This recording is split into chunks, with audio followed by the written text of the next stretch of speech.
taxawal ko ci atum 2012 ci décret numéro 2012-1311 du 16 novembre 2012 délégation générale à la protection sociale et à la solidarité nationale door na ab atelier ñetti fan fii ci Kaolack di yokk xam-xam ak mën-mënu ay ndawam.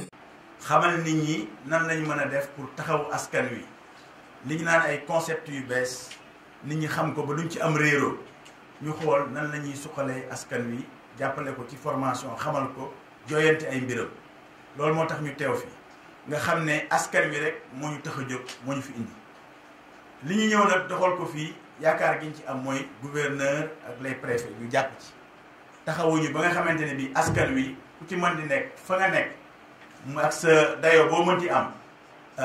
loo mënti dund nga yëg ne bokk nga ci gis nga ci sa bopp. yokk xam-xam ak mën-mënu acteurs yi di intervenir ci bile projet nag dina yombal liggéeyu état ci solo ci mu jox protection sociale ci référentiel 2050. gën a renforcer capacité acteurs yi intervenir mais gën a aussi xool naka lañ koy coordonner ba nga xamante ne ci du mun a am du am double emploi aussi ne lu nga xamante ne ci moom mooy ci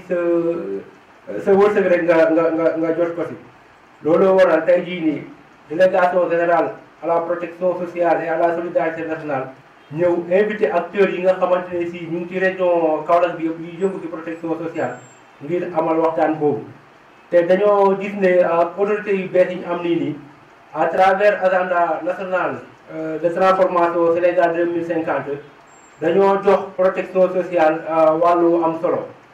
rawatina capital humain ba tax na ni organiser atelier yu mel nii day gën a wane engagement yi état day gën a wane ne acteurs territoriaux yi aussi seen engagement dañoo def yitte protection sociale pour nga xamante ne ci